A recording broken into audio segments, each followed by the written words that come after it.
Perfecto, ya estamos.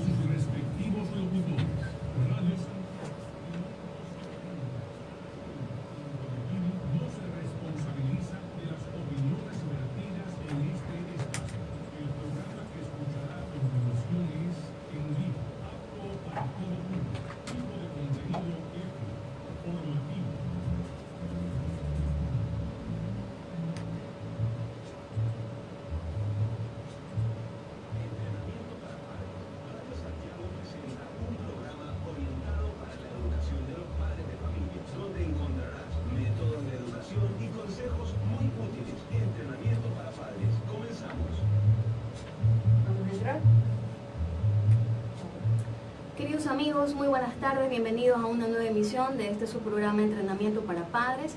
Les saluda la psicóloga Alexandra Ramos Gómez y para mí siempre es un placer compartir con todos ustedes en este horario de las 5 p.m. todos los sábados. Y bueno, con la bendición de Dios, por supuesto, ¿no?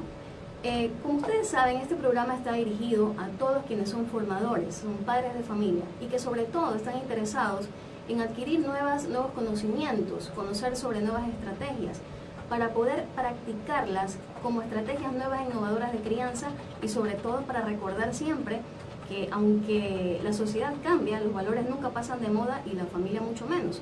Entonces el objetivo nuestro siempre es estar informando para que nosotros como padres tengamos la información necesaria y poder apoyar a nuestros hijos en este camino tan arduo como es la vida. El día de hoy tenemos un tema bastante interesante, pero más que interesante, intenso, triste también, porque pues, hoy por hoy en Ecuador estamos bastante preocupados por la situación que se está presentando a nivel de las escuelas. Me refiero específicamente a los casos de abuso sexual que se han dado en diferentes contextos educativos, fiscales principalmente, que si bien es cierto, algunos se han conocido, y esto no es nuevo, pero prácticamente ha sido como como destapar una olla de grillos prácticamente, como una eclosión de casos uno tras otro. Incluso se llegó a escuchar de 100 casos. Luego la doctora fiscal provincial mencionó que era pues una especie de analogía, pero que realmente en este colegio se habían mencionado que eran 10 casos, pero formalmente denunciados 6. Y para tratar este tema, pero principalmente enfocado hacia la familia, como nosotros como padres, ¿qué tenemos que saber al respecto? Y poder proteger a nuestros hijos de una manera asertiva y adecuada, pero sobre todo desde la perspectiva legal y psicológica.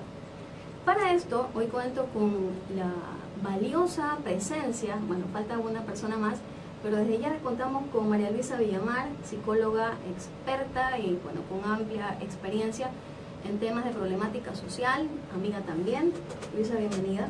Muchas gracias. Bueno, para mí es un gran privilegio estar una vez más aquí en esta radio que da apertura a estos temas que son de alta atención para quienes nos ubicamos en un contexto de sociedad que necesita hablar y escucharse sobre las situaciones que están pasando, ¿no? Así es, María Luisa, y bienvenida. Esta es tu casa. Luisa. Perdón, Luisa, amiga.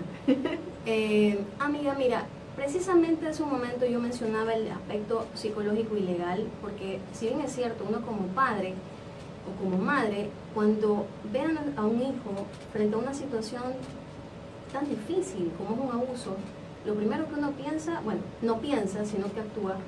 Hay diferentes formas de abordar y de actuar, pero hoy vamos a tratar de hacerlo, obviamente, desde el punto de vista legal y sobre todo, de qué manera nosotros podemos, como profesionales que somos, brindar una orientación a quienes nos están viendo y nos están escuchando, por cierto, nos están viendo a través de la página oficial de Radio Santiago, que es 540 AM, y también ustedes pueden escucharnos con voz en vivo a través de la página web www.radiosantiago.com.es, aquellas orientaciones que les van a servir tanto a quienes están realmente viviendo esta situación y a quienes no, cómo prevenir. Lisa, ¿por qué tenemos hoy por hoy esta situación? ¿Qué es lo que ha conllevado, qué consideras tú como experta en la problemática social, que haya tantos casos hoy por hoy en escuelas fiscales, prácticamente es lo que más se conoce, y donde ha tenido mayor injerencia el Estado? ¿Qué es lo que está ocurriendo? Okay. Bueno, hablar del abuso sexual en niños no es un tema de hoy. El asunto está en que hoy nos atrevimos a hablar de esto, a denunciar. El asunto está en que un grupo de papitos se organizaron y dijeron basta del abuso sexual. Y tuvieron el valor, pese a las trabas, pese a la negación, pese a las amenazas que recibían de ciertas autoridades, de denunciar estos incidentes. Amenazas como que serían separados de la Que institución. iban a ser separados de la institución, o minimizar el hecho de que esto de aquí no está pasando. De pronto era una confusión, Una malentendido. confusión. Y es una retórica, porque siempre ha pasado ya. Muchas de las instituciones, y no solamente hablando de instituciones públicas, incluso privadas, han presentado este tipo de delitos como algo alejados de ellas, ¿no? Como una situación de que no les corresponde a ellos abordar. Entonces como que le da la responsabilidad al padre para que ellos acojan esta problemática y si quieren ellos denuncien, ¿no? Cuando no debería ser así, En cambio, este grupo de padres dijeron no, y fue tan impactante porque ellos bajo carteles hicieron toda la denuncia formal, y eso es lo que ha creado un gran impacto en la sociedad, ¿no? Pero de ahí los casos han estado presentes según las estadísticas. Si nosotros revisamos estadísticas de nuestra población en la misma fiscalía, los datos de abuso sexual y de violencia no son estadísticas aisladas, ¿no? Hablamos de muchos casos, y las estadísticas hablan de que en los adolescentes, según la UNICEF, solamente en adolescentes, 7 adolescentes de una población de 10 sufren algún tipo de abuso sexual, es víctima de algún tipo de violencia sexual. ¿Qué es lo que a un niño o a un adolescente lo convierte en un ser vulnerable? Que no es lo mismo que vulnerable, y muchas veces se confunden estos términos. ¿Qué es lo que se convierte o cuál es el perfil de estos niños y adolescentes que son en lo probable víctimas o posibles víctimas de un abuso sexual? Es muy interesante esa acotación. Yo creo que los niños y adolescentes siguen siendo ellos parte del grupo de gran vulnerabilidad por la misma posición que los coloca a ellos, donde los adultos ejercemos figuras de poder o de autoridad, y podemos tomar decisiones sobre ellos referentes a temas de educación, a métodos de crianza, ¿no?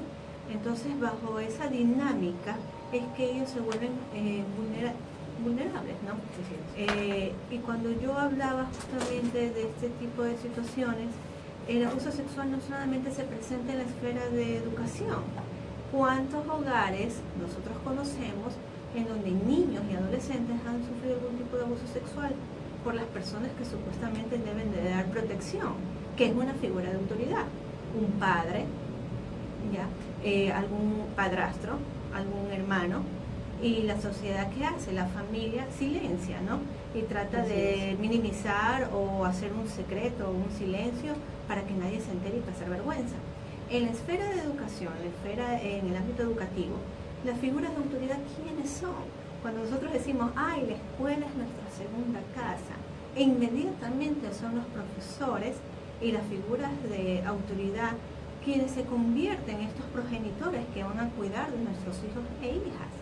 Entonces, los chicos ya quedan con esta idea de que tienen que hacer caso al profesor, hacer caso a la profesora, hacer caso a la figura de autoridad de esta institución, y por ende se vuelven sujetos de vulnerabilidad. Muy bien, y bueno, aprovechamos que acaba de llegar nuestro siguiente invitado, que es José Saldarriaga, viene de la provincia de Santa Elena. ¿Cómo estás? Bienvenido, querido amigo y colega. Eres secretario ejecutivo del Consejo Cantonal de Derechos de Santa Elena. Gracias por asistir. Muchas gracias a todos los Radio Escucha, pues muchas gracias aquí a Radio Santiago. Y a quienes nos ven a través de Facebook. Nos están viendo, qué bien. Muchas gracias también a todos ellos.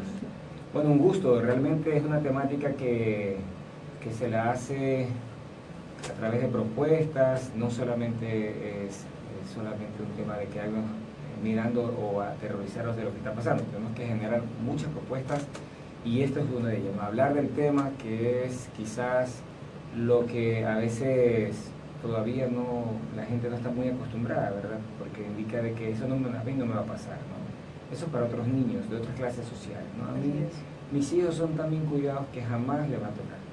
pero no se dan cuenta que esto es un tema para todos, o sea, es un tema que todos tenemos que tener muy en cuenta, es un tema que hay que hablarlo, conversarlo, y que realmente los niños deben saberlo, ¿no?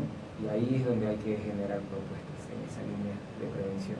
Así es, José, realmente es, como tú dices, impactante, pero también es una invitación a la conciencia nuestra, porque a veces nosotros creemos que nuestros hijos están cercados de cualquier situación que vulnera sus derechos, que vulnera su inocencia, pero realmente nos llevamos sorpresas. Y no necesariamente es nuestro hijo directamente, pero sí puede ser algún amiguito, algún compañero. Y volviendo a lo que decías, mi querida Luisa, mencionabas algo importante, y es que el enemigo en estos casos, por decirlo de alguna manera, el enemigo siempre está cerca. Siempre es una persona que está muy cercana al niño y realmente es uno de los factores que lo convierte en fácil presa, porque tiene fácil acceso al niño, a su confianza. Y regularmente cuando son niños en edad pues de 4, 5, 6 años, muchas veces estas personas que no necesariamente tienen un rostro maquiavélico y que dé pánico y que dé miedo, sino todo lo contrario, se convierten en personas o asumen un perfil carismático, agradable, protector entre comillas, y que si bien puede ser dentro del contexto familiar, como bien lo mencionabas, dentro del contexto educativo, personas que necesariamente deberían de ser personas con perfil altruista, un perfil protector, personas que están formando ciudadanos por el mañana, etcétera, son quienes realmente pasan esa línea que no deben de pasar y abusan de estos niños. Cuando nosotros hablamos de abuso sexual y cuando hablamos de otros términos que se escuchan mucho, ¿cuál es la diferencia? Abuso sexual, bueno, violación sexual, ya sabemos qué es. ¿Podrías, por favor, Luisa, mencionar algo de esto como para que las personas que nos están viendo y nos están escuchando conozcan al respecto? Claro.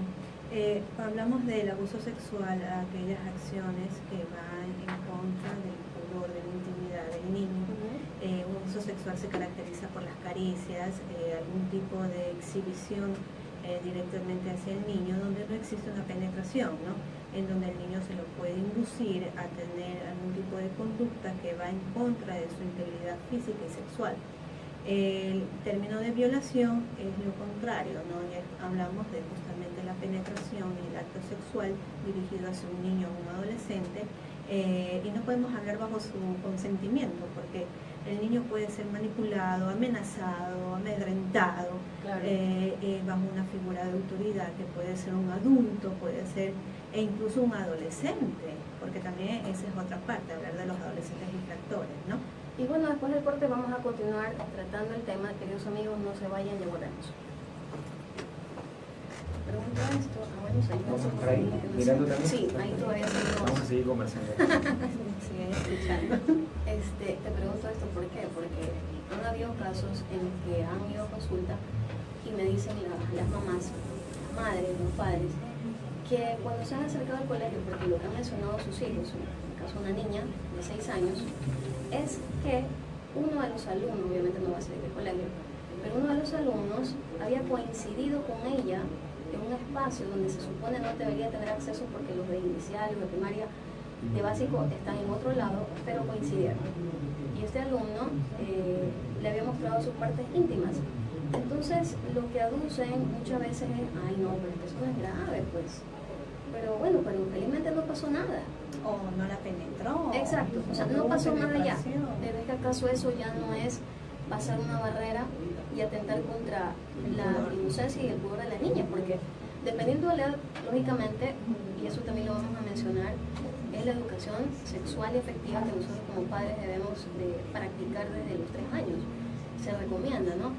Pero situaciones como esta es como que nos ponen en una situación realmente tremenda, digo yo, muy incómoda, y sobre todo nos damos cuenta de que a veces creemos que podemos respetar esas etapas de nuestros hijos, pero tenemos que ir como en contracorriente por lo que viven los niños en la sociedad. Sí, a mí me admira mucho la forma en que ellos ahora se comunican, ¿no? Y no es una comunicación quizás, o sea, es una comunicación que si tú la escuchas atenta contra el pudor y contra la misma dignidad. Entonces se saludan como habla perra. ¿Qué fue perra? Apelativos. No, eres mi perra, o eres mi prostituta, y y otros términos sumamente fuertes que ahora como que se están normalizando en la comunicación entre ellos. Vamos a retomar en la radio.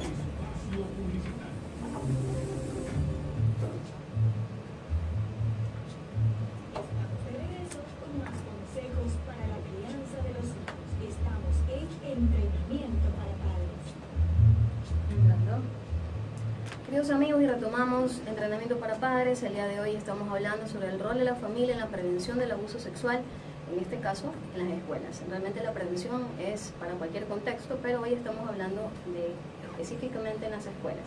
Les recuerdo que nos pueden escuchar a través de la página web de Radio Santiago, la página oficial www.radiosantiago.es, y también nos pueden ver a través de Facebook, que estamos grabando prácticamente en vivo. Y pueden también llamar al 2399542 en caso de tener alguna pregunta. El día de hoy contamos con la valiosa presencia de José Saldarriaga y Luisa Villamar, ambos psicólogos, colegas.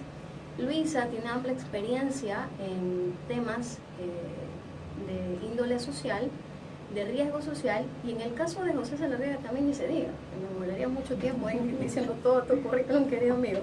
Pero bueno, él es secretario ejecutivo actualmente del Consejo Cantonal de Derechos de Santa Elena. Bienvenidos una vez más.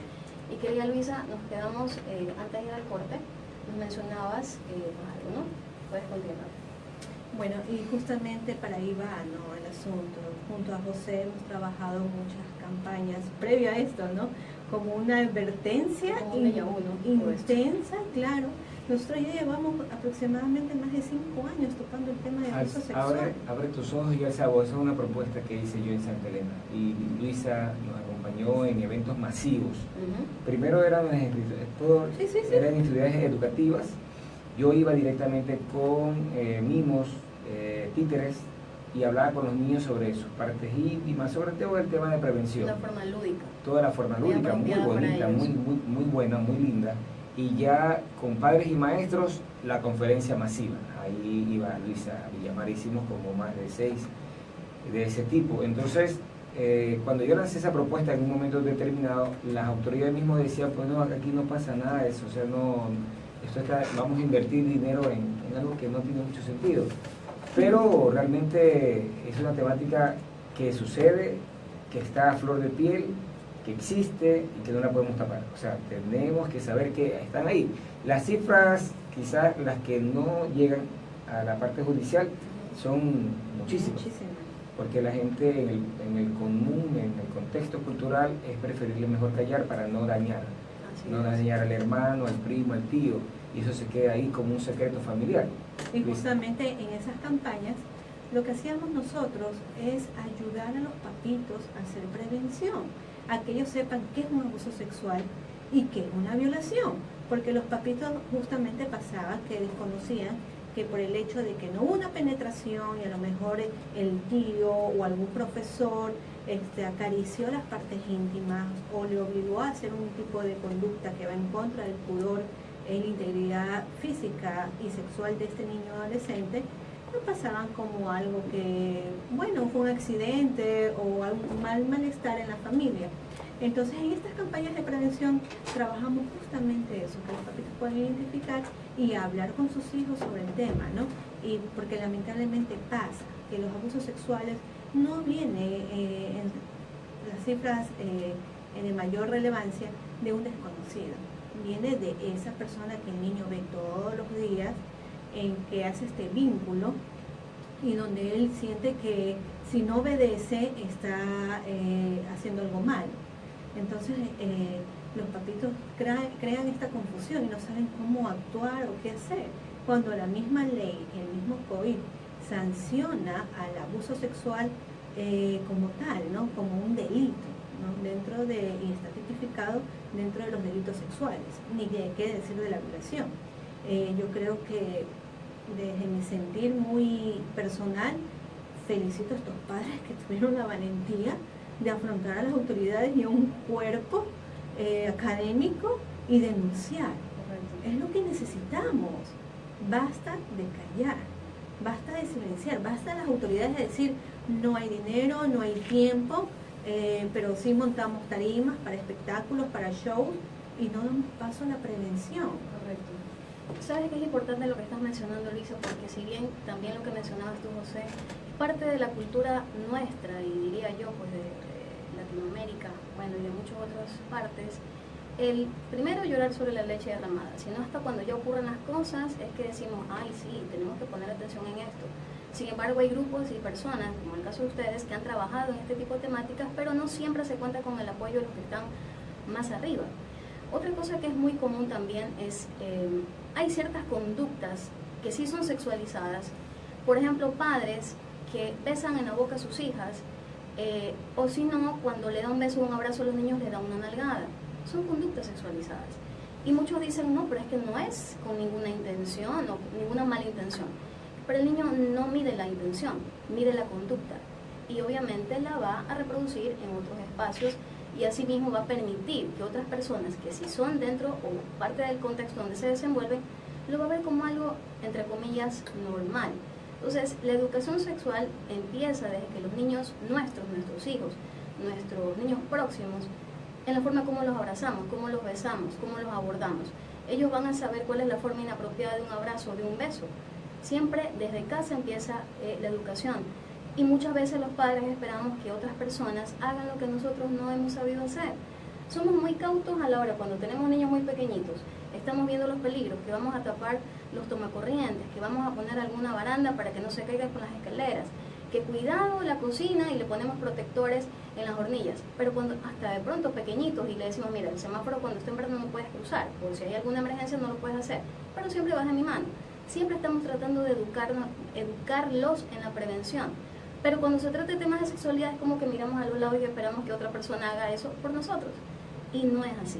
Somos nosotros quienes primero tenemos que informarnos, conocer la manera en cómo tenemos que decirla, como bien José lo mencionaba. Hay formas, no podemos hablarle de manera seca y directa. Dependiendo de la edad es cuando tenemos nosotros que tener como ese tip, esa información exacta. Dependiendo de la etapa que se encuentra nuestro hijo, dar aquella información.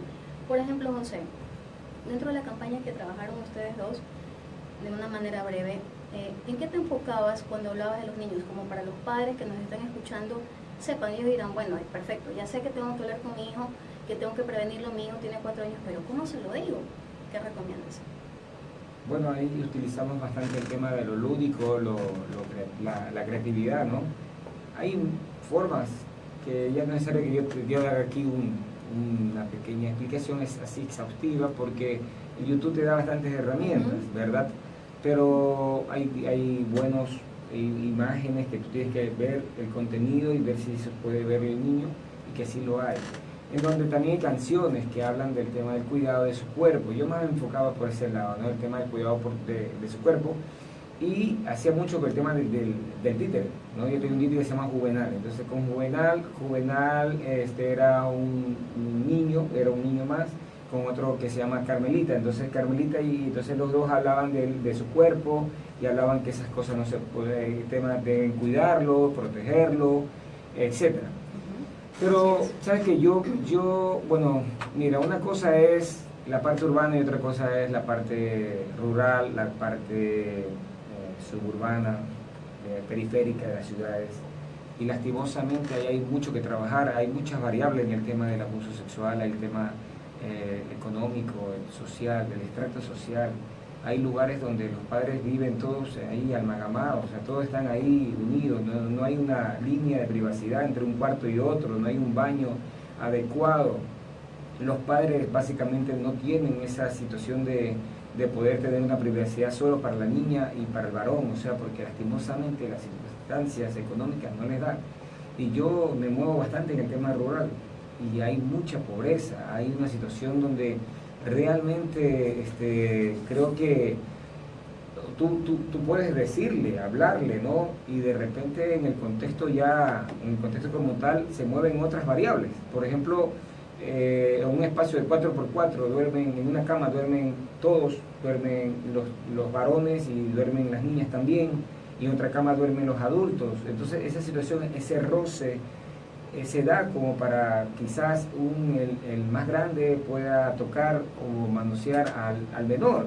Así es. Por ejemplo, también el tema de que el consumo de alcohol, ese tipo de fiestas que se pueden presentar, donde el padre lleva a un amigo y comienzan a libar, y eso hace de que se queden dormidos, y al final que trae de afuera, que es un amigo, que es un vecino, que es quien sea, de repente al ver que todos están dormidos puede tocar y abusar a un menor. O sea, son muchas variables. Es decir, nosotros mismos como padres... O sea, nosotros mismos. O sea, quizás ustedes, como estamos aquí urbanizados, decimos, bueno, sí, y es muy bonito hablarlo, pero ya en el contexto como tal, hay muchas cosas. Hay cosas que realmente no lo logramos ni siquiera imaginar. Como por ejemplo que una cama duermen todos, ¿no? Y eso es una situación de riesgo. Pero que a la larga tú dices, bueno, eso es como decir, ojalá Dios quiera que no ocurra nada, porque ¿qué más podrías hacer? Más que hablarle. Ya hay mamitas que van a los centros educativos, les hablan, le dicen, mire, el abuso sexual, todo, pero en casa se mueve esta una realidad que a ella, a la larga, a ella se le escapa la mano, como dejarlo en la casa del vecino, porque tiene que salir a trabajar, porque el niño no puede quedarse solo, o sabe que cuando venga de la escuela va primero a la casa de la abuelita a comer, y ahí está un tío, 2 tíos, 3 tíos. O sea, son muchas cosas que realmente hay que trabajar, y esto tiene que ir de la mano con las autoridades, un programa de Estado donde pueda ayudar a las familias a tener un lugar seguro para los niños, para vivir.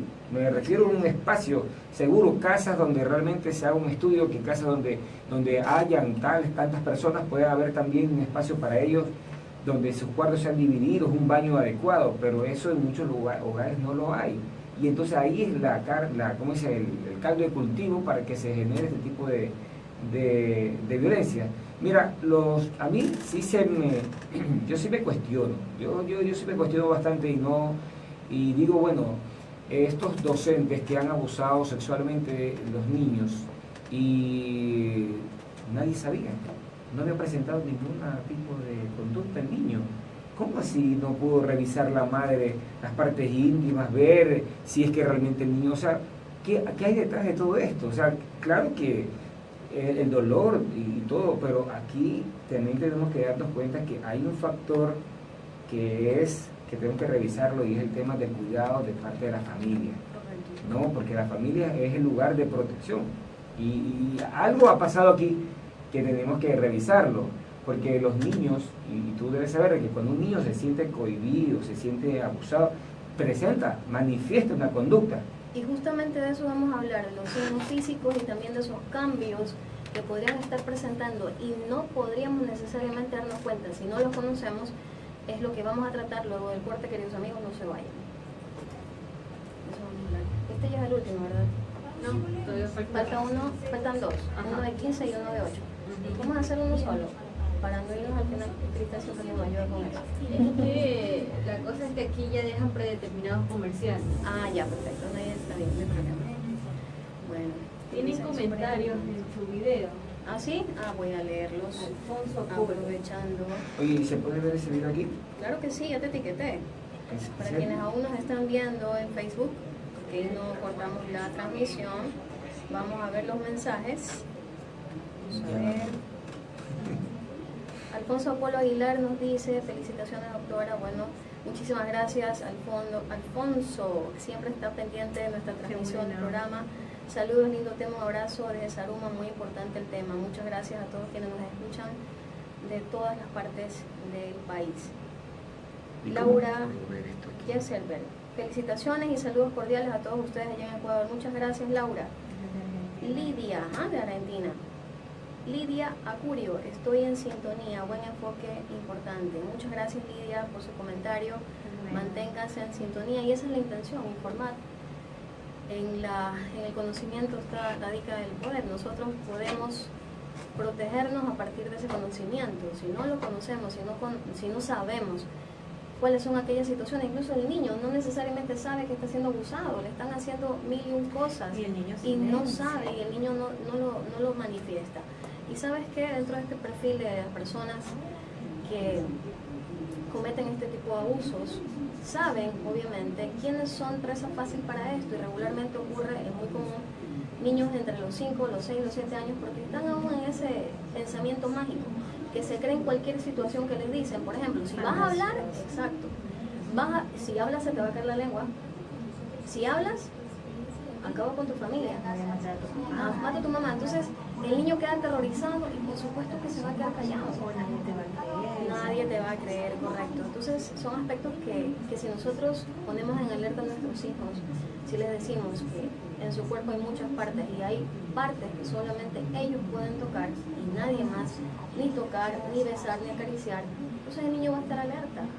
Pero si en casa lo abrazan dándole 2 nalgadas o alguien le da besos ricos en la boca, lo va a tomar como que si fuera algo muy natural y ya vamos a retomar el tema.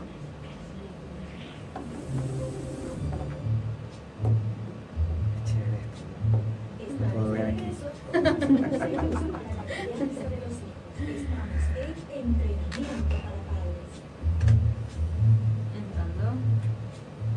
Queridos amigos, y continuamos aquí en Entrenamiento para Padres. Contamos con la presencia de José y Luisa, 2 psicólogos súper entendidos en los temas de riesgo social. Incluso han participado, para quienes ya nos vienen escuchando desde hace un rato, pero que quienes recién se conectan, estamos hablando el día de hoy en Entrenamiento para Padres sobre el rol de la familia en la prevención del abuso sexual.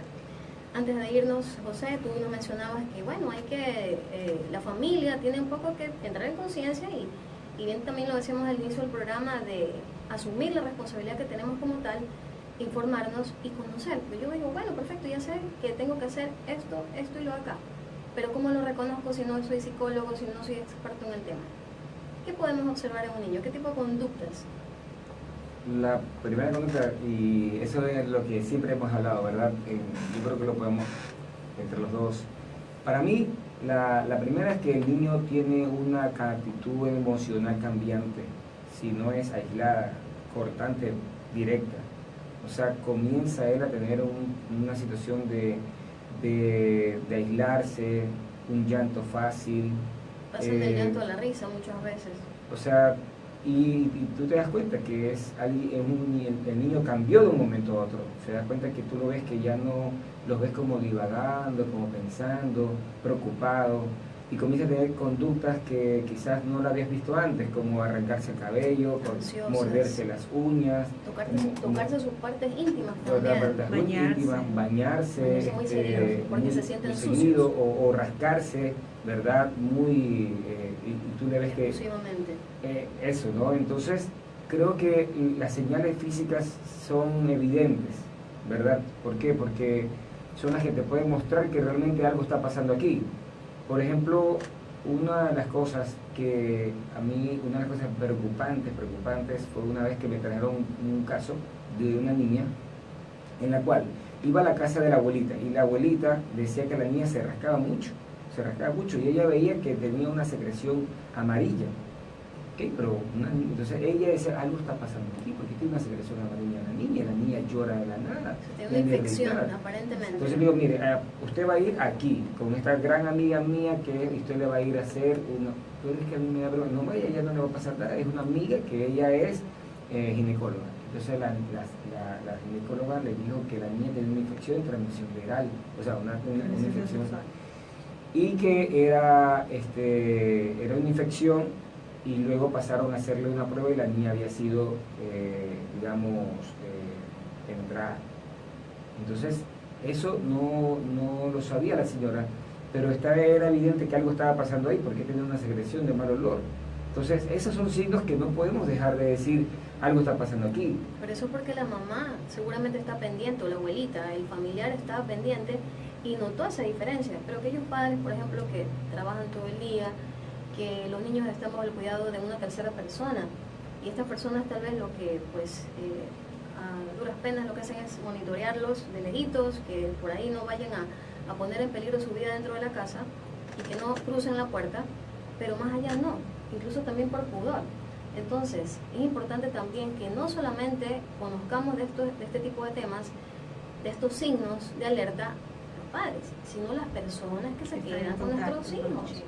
Si esta persona se da cuenta que el niño ya no quiere hacer tareas, que los amiguitos lo vienen a buscar o que lo llaman y ya no quieren salir, que su típico juguete preferido ya ni lo mira, que no duerme, que se come las uñas, como bien decía José, que se arranca el cabello, conductas abruptas y sin sentido, que llevarlo a un especialista. Obviamente nosotros podemos ver el signo y lo que tenemos que hacer es buscar al profesional especializado, Luisa. Sí, esa es una labor que los papitos deben de hacer, actos de conciencia, porque muchas veces pasa la situación, pero por el tema de vergüenza, el que dirán o lo que vaya a decir los demás, lo silencian y le dicen al niño y lo fuerzan incluso que perdone al agresor, porque es el tío o es el papá, ¿no? Los casos que yo he tenido en mi experiencia en consulta privada, para mí sí me han llamado mucho la atención. Yo durante este año he tenido muchos casos. Entre los casos que yo tuve, puedo hablar de casos en que los chicos, hablo de adolescentes, de niñas adolescentes, ¿no?, en que han sufrido algún tipo de abuso sexual por parte de algún familiar, ¿no? Y lo que se hace es silenciar y no denunciar, y eso es algo que no puede pasar, ¿no? Y ya los traen a consulta porque el niño está rebelde o porque se ha portado malcriado y hay que cambiar esa actitud, ¿no? Y cuando se comienza a ahondar, a investigar qué es lo que ha motivado a esta conducta, ¿no?, nos encontramos con las historias de terror, por no decirlo así, ¿no?, en que han sido abusados sexualmente, y no de una sola vez, ¿no?, sino de manera repetitiva durante algunos periodos de su infancia, ¿no?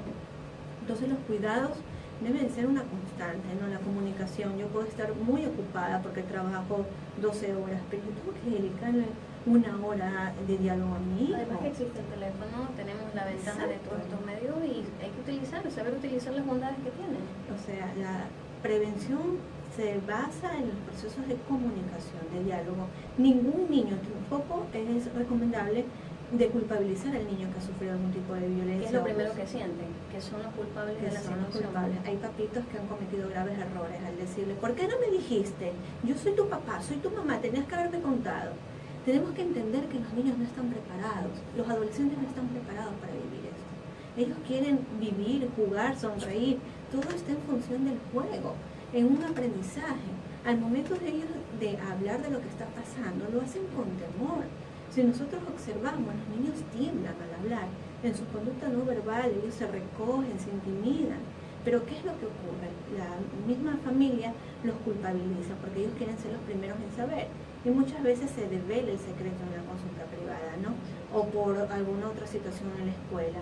Es lamentable lo que ha ocurrido, pero yo creo que el precio que nos ha tocado pagar ha sido muy grande, ¿no?, para que esta sociedad despierte y hagamos actos de responsabilidad conjunta de lo que debemos ofrecer en un cambio de nuestros niños y adolescentes, ¿no?, en que ellos ya no sean más víctimas, porque por ahí decían, no, lo que pasa es que los culpables son los profesores. Este mundo está lleno de gente mala. Tampoco es algo que podemos nosotros evitar, ¿no? Hay sociópatas, hay agresores sexuales, hay pedófilos en nuestra sociedad que laboran, que trabajan, que ponen... Exactamente. Niños. Que es algo que a las autoridades les compete en trabajar y hacer un proceso de filtro, pero los padres debemos de hablar de esto, tener cuidado, no solamente, como tú decías, preocuparnos del celular, del televisor, sino también de la higiene mental, de la higiene física de nuestros hijos, de cómo ellos se sienten, de que si hay un cambio en ellos, ¿no?, y no solamente atribuirlo a que es cuestión de malcriadez. Parte de la educación sexual también es cuidar lo que ven. Muchos niños ahora tienen celulares, tablets, que en mi vida ni niñez lo tenía, y eso es una ventana al mundo y a videos sexuales también. Incluso en otras ocasiones lo he mencionado. Ahora es terrible. Uno se encuentra con videos en que están realizados o participan personajes de Disney, cosas que tú ves y dices, no pasa nada, pero cuando te detienes a mirar lo que están haciendo, te quedas, pero como decía Luisa, horrorizado. Entonces, primero que un niño no debe tener un celular en la mano, si es que no está con la mamá o el papá ahí, utilizándolo de una manera pues asertiva, porque también hay apps o hay juegos que son didácticos, que incluso desarrollan la inteligencia, pero dejárselo al niño sin una clave y que haga lo que quiera con el celular es un peligro inminente. Es prácticamente como abrir la puerta de la casa y decirle que se vaya. O sea, algo ibas a decir. Lo que pasa es que creo que los padres todavía, padres y maestros y todo, todavía no entendemos toda esa avalancha sexual que hay en todos los medios. O sea, por todos lados, si creemos en el demonio, como lo creemos nosotros aquí en nuestra iglesia, es que el demonio sabe que atacando a la familia y atacando a los niños, ataca. Ese es el punto clave. Sabe que debilitando a la familia lo destruye todo. Si tú matas a un niño emocionalmente, ya lo estás matando a futuro, o sea, lo estás distorsionando todo, Entonces, por ejemplo, yo diría, padres, no, los niños menores de 10 años no pueden dormir en casa ajena, no pueden dormir en dormir en casa de la abuela, del tío, no pueden. Segundo, no pueden decir, me voy con mi primo, me voy a jugar 4 o 5 horas, y no sé quién es el primo, quién es el amigo, con quién hay un adulto, no hay un adulto, me voy a la casa de un primo, de un amiguito, quién es la mamá de ese amiguito, dónde está, cuáles son los mayores que están ahí. Yo no puedo dejar a mi hijo, así sea, que me digan lo que sea, conservador, como sea, pero no puedo dejar porque él todavía no tiene la capacidad de poder discernir qué está bien y qué cosas no, porque en el juego se pueden dar muchas cosas. Por ejemplo, hay abuelitas que los padres dejan a los hijos en la casa de una abuelita, a todos los primos se encierran en un cuarto. Y la abuelita dice, ¿dónde están los niños? Están arriba, ahí encerrados. ¿Y qué están haciendo? No sé. ¿Por qué? Porque estamos en el teléfono, en el chat, y no entendemos que esta situación se puede escapar de las manos. O sea, yo no digo que seamos paranoicos, ¿verdad? Que todo está mal, que el mundo está lleno de gente, no. Pero uno tiene que estar, a ver, por favor, no me cierran la puerta del cuarto. La puerta del cuarto está abierta. No se cierra, pero si no todos, ¿no? Entonces yo constantemente estoy subiendo, chicos, ¿qué tal? ¿No? Por ejemplo, la tablet, hay papás, bueno, los adultos pueden decir, no, es que yo soy adulto, pero hay papás que tienen, sus teléfonos están llenos de pornografía y dejan el teléfono sin clave. Esos videos en los grupos. En los grupos, y de repente el niño va y ve toda esa pornografía. Pero entonces vemos en la televisión, ¡ay, abuso sexual! Y decimos, no, ¿cómo es posible? Pero en la mía culpa, hacia adentro, sabemos que en la casa vemos pornografía, tenemos videos pornográficos, están al acceso, al alcance de los niños, y etcétera. Y sin embargo, todavía como que decimos, oh, mira cómo se ve el tema allá, o sea, es muy malo, pero casa adentro. Por eso que a mí me cuestiono mucho qué pasó en estas familias donde los niños han sido abusados. Bueno, hay que revisarlo y yo me solidarizo y estoy de acuerdo de que realmente el Estado tiene que sancionar severamente este tipo de casos. Esto no puede darse, y también cuando tú, yo no digo que la red de maestros esté mal, pero yo creo que la educación no puede ser una mercancía, ¿sí o no? Política. Así es. Porque entonces yo, como soy apadrinado, no me importa, como soy apadrinado por el ministro, por el director distrital, entonces yo entro. ¿Y quién entra? ¿Y quiénes están con nuestros hijos? Yo como padre tengo derecho a saber quién es. No es que yo soy de la red de maestros. ¿Cómo que de la red de maestros? Porque entonces, ¿qué está pasando aquí?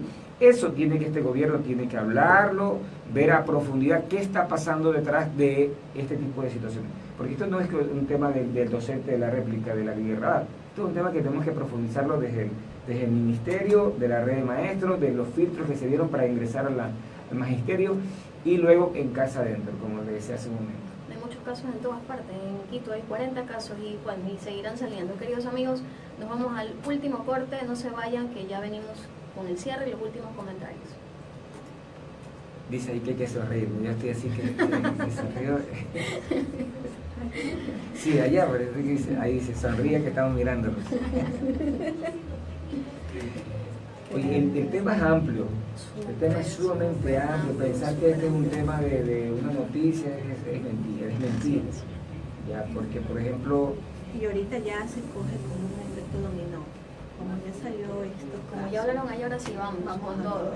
Y ahorita ya las autoridades van a perder miedo, hablando de los directores, incluso los propios padres. Vi una noticia aclarando una directora o una rectora, decía, yo no elijo a los maestros, yo solamente los recibo, pongo conocimiento del gobierno del requerimiento y nada más, porque los padres estaban enfurecidos, no querían dejar entrar a la prensa. Es una situación tremendamente abrumadora. Oye, votan a los psicólogos de los DECE y ponen a un docente licenciado, ponen en los DECE, eso hay que decirlo.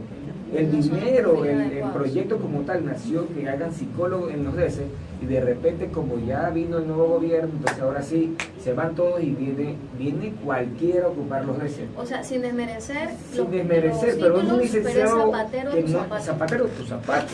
Entonces hay cosas que realmente no están bien, y esto es por esta situación de mezclar este tema político pensando que es algo delicado, delicadísimo el tema con nuestros niños. No puede cualquiera estar dentro de un rol tan importante como es el DECE, que es el Departamento de Consejería Estudiantil.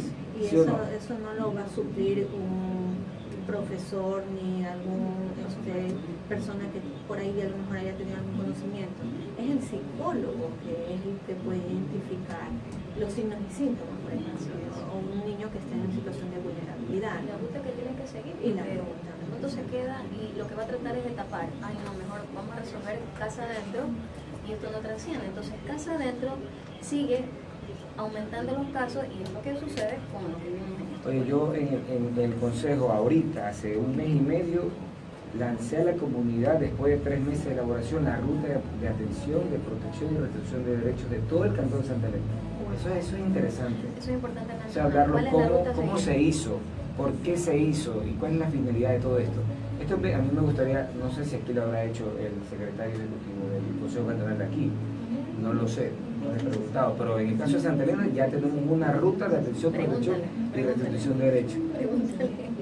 Pregúntale si no le ha hecho que lo haga. Y ahí no deben de funcionar solamente las autoridades como figuras o actores políticos. Ahí deben también estar los grupos, por ejemplo, donde los papitos tienen ya sus organizaciones dentro de las instituciones, ¿no? Que le llaman las comisiones, ¿no? Que es un padre que es presidente de la comisión estudiantil, ejemplo, ¿no? Y que también se empape, porque los papitos que no saben. Yo ayer tuve un caso, por ejemplo, de una niña con bullying en una institución aquí de alto nivel, ¿no? En particular, y no sabía qué hacer. No sabía qué hacer, la niña viene sufriendo bullying desde hace 5 años atrás y las autoridades le dicen no, es que ella tiene que cambiar la actitud y ha sufrido violencia por todos lados. Entonces ya revisar. Este último bloque de 8 minutos, prácticamente vamos a empezar a cerrar la sesión con recomendaciones. Estamos de regreso con más consejos para la crianza de los hijos. Estamos en entrenamiento para padres. Entrando. Queridos amigos, y retomamos entrenamiento para padres, ya estamos en el último bloque. Quiero compartir con ustedes lo que dice Salmo 127, del 3 al 5. He aquí, los hijos son una herencia del Señor, los frutos del vientre de una recompensa. Como saetas en mano del valiente, así son los hijos, habidos en la juventud. Bienaventurado el hombre que llena su aljiba de ellos, o sea, su familia, ¿no? Él no será avergonzado cuando hable con sus enemigos en la puerta. La responsabilidad de nuestros hijos nos compete a nosotros. Por favor, señor padre de familia, todos tomemos conciencia de que realmente estos peligros nunca van a dejar de ser. Es más, con el tiempo empeorarán. Pero si nosotros mantenemos una comunicación cercana, asertiva, legítima con nuestros hijos, no es que no va a impedir que esté expuesto a estos peligros, pero al menos sabrá cómo actuar. Va a estar informado, podrá identificar lo que realmente podría ser un abuso desde el momento que le tocan su mano, desde el momento que toman su mano para tocar el miembro de otra persona. Entonces, tomemos conciencia de eso y pongamos atención a este último bloque porque vamos a cerrar con recomendaciones. Yo voy a iniciar las recomendaciones indicando que, y partiendo de lo que les acabé de mencionar, que es la comunicación, cuando nuestros niños nos vienen a mencionar que ha sucedido algo en la escuela, no necesariamente algo que sea un indicio de abuso sexual, pero sí puede ser un abuso psicológico o físico o verbal. Nosotros muchas veces cometemos el error de darle la potestad o la autoridad a otras personas, a terceras personas, principalmente cuando nosotros no somos quienes podemos compartir con ellos la mayor parte del tiempo. Y en esa necesidad, porque siempre confío yo de que hay una intención positiva delante de los padres, detrás de los padres, en querer delegar esa potestad o poder de educación. Y a veces nos llama la abuelita, el tío, el primo, mira, está haciendo tal cosa. Ay, dale ahí para que entienda, pégale nomás. Y rompemos ese espacio, ese respeto hacia sí mismo, esa percepción de protección que nuestro hijo puede tener de nosotros, y se va a dar cuenta que cualquier cosa se le permite hacer. Por más familia que sea, nosotros somos quienes tenemos que tener un rol activo y permanente dentro de la educación de nuestros hijos. La comunicación tiene que ser asertiva, activa, no solo los fines de semana. Y bueno, entendemos que hoy por hoy mamá y papá trabajan, pero tenemos que buscar los espacios si no existen. Comunicación, cuidar nuestro lenguaje verbal, las palabras, detrás de las palabras y de los gestos hay mucha información. Y podemos sin querer hacer sentir culpables a nuestros niños de una situación. Luisa o José. Okay. Yo creo que sí es necesario otra recomendación, y es una recomendación básica y sencilla. Créale a sus hijos. Créale a sus hijos. Si usted no le cree a su niño, si usted no le cree a su hijo adolescente que está siendo abusado, no habrá más esperanza. Yo creo que esa es una recomendación muy clave en estos temas, ¿no? Si su hijo le está diciendo que alguien le está haciendo daño, créale. Y si no quiere hablar, y si tiene una conducta que usted ve que no es apropiada de la personalidad de él, del niño sano que es, busque la ayuda profesional. Es la única recomendación que yo considero que es muy necesaria. Los silenciamos a los niños cuando le damos la espalda, cuando minimizamos el problema, cuando no le prestamos la atención que merece. Tenemos que creerles a nuestros niños y a nuestros adolescentes. Ok, también a mí me gustaría que, así como dice nuestra amiga psicóloga que hay que creerle, la otra parte es que no puede quedar en impunidad. Una forma de restaurar en algo el daño que ha causado un agresor es que el niño vea que eso que hizo fue penalizado, que alguien tuvo que pagar por ese daño. En algo repara, y que el niño se dé cuenta que tuvo toda la protección de sus padres, que no callaron, que no dijeron, que no minimizaron, sino que hicieron que la situación llegue hasta las últimas consecuencias, sea quien sea. Es importante que los papitos sepan que en todos los cantones, en todos los cantones hay un Consejo Cantonal de Protección de Derechos, hay una Junta Cantonal de Protección de Derechos. Entonces, si hay un tema donde usted se da cuenta que el niño está siendo vulnerado, usted tiene que ir a la Junta Cantonal de Protección de Derechos. Aquí, en Guayaquil, no sé dónde queda la Junta Cantonal, pero sí, usted puede ingresar y revisar en el Facebook dónde queda la Junta Cantonal. Ellos acogen la denuncia y inmediatamente patrocinan para que eso pase directamente a la Fiscalía. Pero normalmente cuando es un delito pasa directamente a la Fiscalía, ¿verdad? Usted que es más en esa parte. Pero en el caso que sea un tema donde se quiera dar alguna acción de protección, la Junta Cantonal de Protección de Derechos. El Consejo Cantonal de Protección de Derechos es el que formula las políticas públicas. En el caso de Santa Elena se hizo la ruta de atención, protección y restitución de derechos. ¿Qué puedo decirlo? Sí, rapidito, menos de un minuto. Es que todas las instituciones que están inmersas en el sistema de protección de derechos se llegaron a acuerdos por escrito, en la cual se comprometieron a brindar todos los recursos para que en el caso que se dé una vulneración de derechos sea restituida de forma rápida, de calidad y de calidez. Perfecto. Porque ¿qué es lo que llega, Luisa? ¿Qué es lo que llega al tema de la impunidad? De que el padre, ¿verdad?, que sabe que ya, se cometió un delito, se ha cometido un delito con su hijo, va a una oficina, le dicen, no, aquí no es, váyase a la otra oficina. En la otra oficina también le escuchan ¿cómo se llama?, su testimonio, y aquí no, es que los que lastimosamente tienen que ir donde el abogado sube, no, vaya donde el fiscal baja.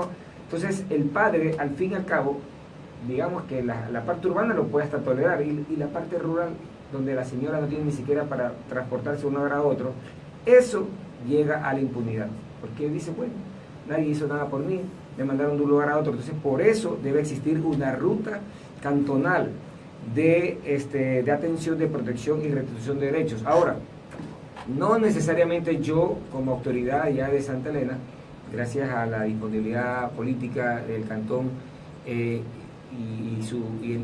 el alcalde, se ha podido lograr, pero yo también en mi comunidad, en mi espacio, en mi barrio, puedo tener también una ruta de atención, de protección y por lo menos de atención y de protección. Por lo menos ciertas se reúnen entre familias y entonces llegan a acuerdos cómo hacer en el caso de que se den cuenta que algo está pasando con uno de los niños de la comunidad, del barrio, y puedo hacer una red de protección ¿verdad? Que no necesariamente yo tengo que ser que las autoridades, también nosotros en nuestro barrio podemos sentarnos, organizarnos, a ver cuántos niños hay aquí, cuántos niños hay en esta comunidad, ok, si los niños, ¿dónde tienen que estar los niños jugando? En tal espacio, ok, ¿cuáles son los adultos que están alrededor de los niños? O sea, y es más, ya, digamos que en el caso de que alguno de aquí haya sido vulnerado, viene donde la compañera de tal casa para que ella instruya dónde tiene que ir la persona para que se dé la denuncia, etc. Entonces, podemos organizarnos en la familia.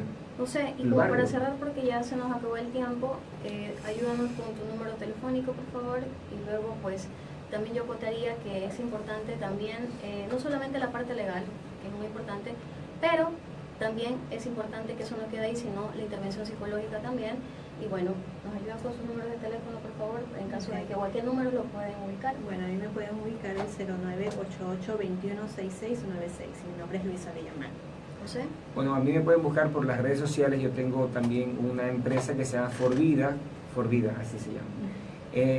Nos dedicamos justamente a esto. Si algún docente, alguna institución educativa quiere contratarnos a los dos para ir y brindar un espacio de conferencias, podemos hacerlo, no hay ningún problema, podemos hacerlo en todos los colegios de Guayaquil. Pero mi número telefónico es el 099-0171-222. José Saldarriaga Morales, repito nuevamente, ¿está bien? 099-0171-222. Queridos amigos, y sin más que decirles, pues agradecidos por su atención. Alexandra Ramos se despide de ustedes y esperamos con la bendición de Dios poder compartir el otro sábado en este mismo espacio. Gracias, Alexandra. Muchas gracias. Gracias a todos. Gracias. Que tengan buena tarde. De la productora. Gracias.